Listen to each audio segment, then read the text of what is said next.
I'm Amanda Leitner, and welcome to Rochester Rising, where we amplify the stories of Rochester entrepreneurs. Welcome to episode 238 of the podcast. Thank you so much for deciding to spend some of your time with us today to learn more about small businesses and the culture of entrepreneurship here in the community of Rochester, Minnesota. We hope that you learned something today from entrepreneurs themselves that can help you with your own business journey. We release a podcast here at Rochester Rising each Wednesday. You can find the podcast on our website at rochesterrising.org, or you can easily find it really wherever you like to listen in to your podcasts, including Apple Podcast and Spotify. And we also have a playlist especially dedicated to our podcasts on our Rochester Rising YouTube channel, so you can listen in there as well. In addition to these podcasts, did you know that we have tons of articles and videos that we've created over the 5 years that Rochester Rising has been running? This content is all telling the stories of both new and very experienced business owners. You can find all of that on our website as well, again at rochesterrising.org. So if you haven't checked it out, highly encourage you to head over there and learn more about small business owners right here in this community. Rochester Rising is a part of Collider, which is a Rochester-based nonprofit that activates, connects, and empowers early-stage entrepreneurs within Rochester, Minnesota. You can learn more about Collider and how this organization can help accelerate and assist your entrepreneurial journey at collider.mn. So we launched this podcast that you're listening into today and Rochester Rising in general in 2016, 5 years ago, to tell the stories of entrepreneurship taking place within our city, especially stories that otherwise would not have been told. We take a lot of time to understand each entrepreneur and what their experience has been like in this community. If you listen in frequently, if you find value in this podcast, if you find that each time you listen in, you feel a little bit inspired or you learn something, please consider donating to Rochester Rising, to Collider, if you can, so that we can keep these storytelling efforts going in the community. For our fundraising efforts, we use a local business for giving. We have a tip jar for Rochester Rising that anything you can donate, whether it's a one-time donation or a recurring donation, goes directly toward Rochester Rising. You can find more information about our tip jar and how it works through the button in our show notes if you're on our website, or there's a link if you are going through a podcast catcher. Again, we greatly appreciate any donations you could possibly give if you enjoy this podcast and want to see it continue. So this week at Rochester Rising, we are continuing on with our Summertime Rewind series, but we will be launching new episodes very, very soon. But today we're taking a look back at podcast episode 106, which originally aired on November 7th, 2018. So taking a really deep dive back. During this episode, we traveled to the offices at China Hall for a chat with the owners of that business, Bucky, Beeman, and Peter Andrews. The offices at China Hall is located in the heart of downtown Rochester, right across the street from the Minnesota Biobusiness Center, which ironically is where we are recording from today, or where I'm recording this intro from today within the Minnesota Biobusiness Center. The offices at China Hall is on the second floor of the building, which was originally a China store as well as an office space at another point in its lifetime. The location has likely been unutilized since the 1950s. The offices at China Hall is a coworking space and includes a conference room, kitchenette, and 6 private rooms. So listen in and revisit what the early days of this business were like with Bucky and Peter in today's podcast. So before we launch into the episode today, I just wanted to acknowledge our sponsor, CliftonLarsonAllen, or CLA. The team at CLA would love to get to know you, learn more about your vision, and see if they can help. CLA is a full-service CPA firm with over 100 offices nationally, including right here in Rochester. Sure, they do taxes and audits, but they also focus on helping startups refine their vision, build budgets, work with banks and investors, and track and organize their accounting. They are deeply experienced in building the business systems that allow you to focus on what you do best, getting product market fit, growing sales, hiring talent, and creating a thriving enterprise. You can contact Todd Churchill at Todd mark.churchill@claconnect.com or give him a call at 507-280-2317 to learn more. All right, so now we'll jump right into the podcast today, talking at the offices at China Hall with Bucky and Peter.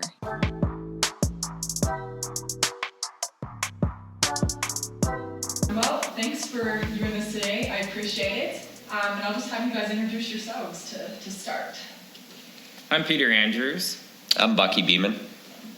So we're in the offices at China Hall today, doing a video shoot for our merge video. Usually to start these out, I like to talk a little bit about kind of what you guys are excited about going on in the entrepreneurial or business community here in Rochester right now. So what do you think people should be aware of that's happening?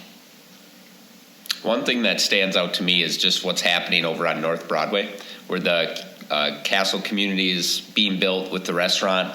There's space also being developed in the area just across the street. And so I just think that's exciting, and I'm excited to see what the future brings for that entire area.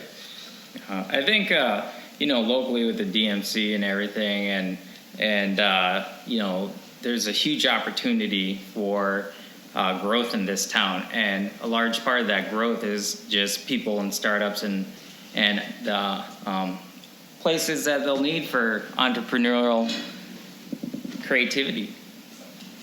So we're in the offices at China Hall. So for somebody who's never been here, what is the space? What does it look like? And what can they do here? Start off with just kind of the name. So people often will be like, well, China Hall, what is that? The building last used was for a China store where they sold China to people at the Mayo Clinic. And so that's where we got the name from, just tying back into that history. The person that had the store also then decided to turn it into China Hall for restaurants because he recognized that restaurants needed it. That then turned into Rochester Restaurant Supply for those that know that business here in Rochester. So we grabbed onto the name, and we're calling it Offices at China Hall because there was a space on the second level of this building that's been vacant for a long, long time. Yeah. The second level here had offices previously, and so we kind of want to restore it all into back into offices and use as much of the original material as we could. Yeah, no, it's beautiful up here. It's definitely, there's not many buildings in Rochester that are older anymore, and I think that definitely adds, they say, new ideas need old buildings, and I think there's something to say about that. It has character, right? So do you want to describe kind of the layout and kind of the setup of the office space here, or the coworking? Yeah, absolutely. We're situated in the conference room right now. The conference room is able to be rented by the people that are in the office spaces, otherwise be rented for private events or just private meetings if someone has a meeting in downtown. Just off of the conference room, it's a large kitchenette area and kind of common area, also for open co-working space for those that maybe want to just come and work for the day or want to have just an open floor plan similar to other co-working spaces that are in the community, such as Collider. And then as you work past the awesome kitchenette area, we have one of those refrigerators that has a TV in it. That was Pete's idea. No, that's his. And you work past that, you have 6 private offices, and those are all able to be rented by businesses or a group of businesses coming together to rent an office. I would say comfortably they could fit 2 people. Getting a little tight, you could probably fit 3 if you wanted to, depending on the work schedules. And we have a total of 6. Then we do have that one last space in the back that I think we were talking about making into like a podcasting station. Yeah, it's still very fluid how this is going to develop out. We don't have any renters yet, so if you know anybody, let us know. But we're very open to using the space for events, using the space to just help with the entrepreneurial ecosystem that's being built here in Rochester with people with fun ideas wanting to activate space like we're doing. Yeah, it's right in the middle of downtown, so, right across from the Bio Business Center. It's just kind of nice to be in the center of everything. Yeah, absolutely. I was wondering what was here beforehand, and that makes a lot of sense then, the restaurant supplying the China, so that, makes sense. So if someone comes here to rent space, what kind of experience do you want them to have here? So what's kind of your ultimate goal for this? I think one thing that really sets in for me, and it describes what we want to achieve, is the sense of community. And so having it to where if you are working from home, if you are working from maybe a private office somewhere else in Rochester, what you don't tend to get is that community that can help your creative side of your brain maybe come up with something new, or when you have a question, you can go to the person that's next door and ask them the question. And we really want to create that sense of community for those that want more than just an office without having a neighbor they can go and talk to. I think it's also a natural next step from co-working platform to get up to your private office if you decide to grow or expand or need that extra privacy. Yeah, no, absolutely. That is the next step. You don't want to work with your team of 6 and out in the open forever. That is for sure. So yeah, like you were saying, we have some other co-working spaces in Rochester. So what need did you see for something like this in the community right now? I think the main need was just the privacy of this individual offices. We didn't see a lot of that being built out for co-working spaces. Often when you think co-working, you think open floor plan, and it doesn't necessarily have to be that. And so that was probably the biggest need that we saw. And also with downtown, there's only so many spaces that are available that are relatively affordable. And we believe that we've created a model that can help with these businesses that are on to the next chapter of their business, that they can get into an individual space and still be in the downtown landscape of what's here. So how did you guys land on this space? Did you want to be in downtown, or it was affordable space, or did you have a goal in mind where you wanted this to be? Well, actually, the owner of this building, I actually work for him. So we had kind of thought about doing something up here for a long time. And we pushed around a few ideas, and eventually we landed with this one. It was very, very reasonable to do in a reasonable amount of time, and we saw a need, so we just kind of pulled the trigger on it.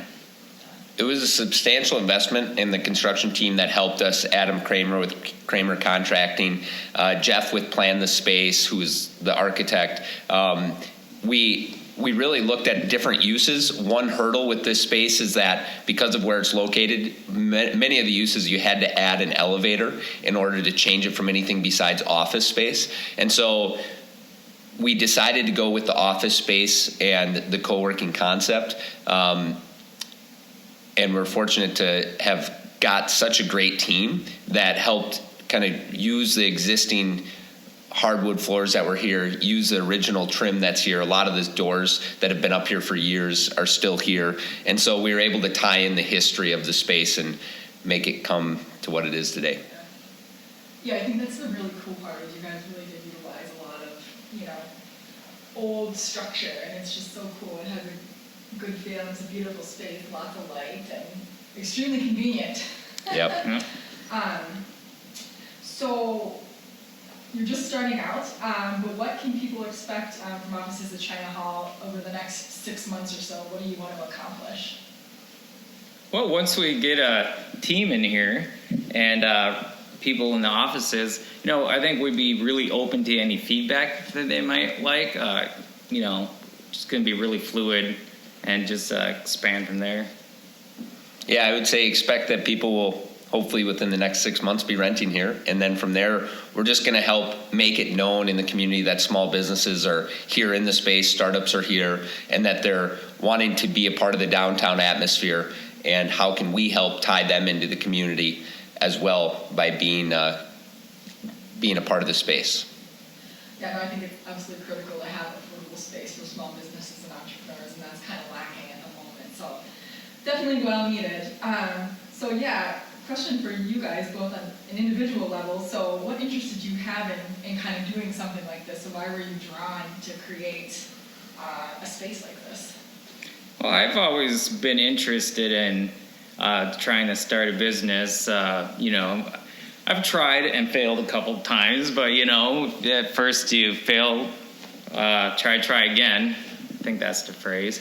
But so this was just the latest in my ideas. So.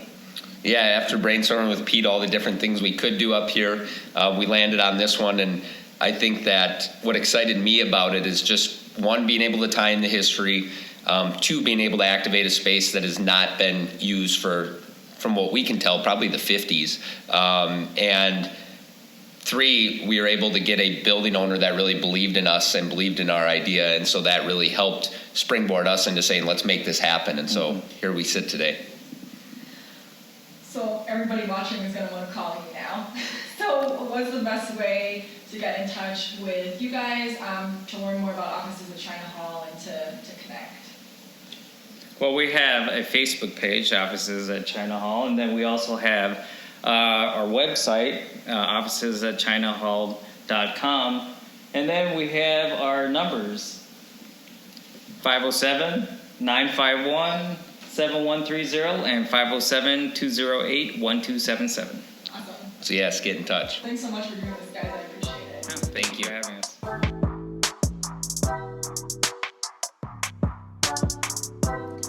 Thanks so much to Bucky and Peter for sharing their story and their experience with us today. You can learn more about the Offices at China Hall and connect with them on social media through the links in our show notes. Again, thank you so much for tuning in and listening in today. If you know an entrepreneur that should hear this conversation, we highly, highly encourage you to share this podcast with them so that they can hear from entrepreneurs right here in the community. If you are a business or an organization out there that also believes in what we are doing, we are always looking for sponsors for this podcast. We greatly, greatly appreciate it. If you would be interested in sponsoring this podcast and connecting with our listeners, shoot us an email and let's talk. Get in touch with us at hello@collider.mn. That's hello@collider.mn.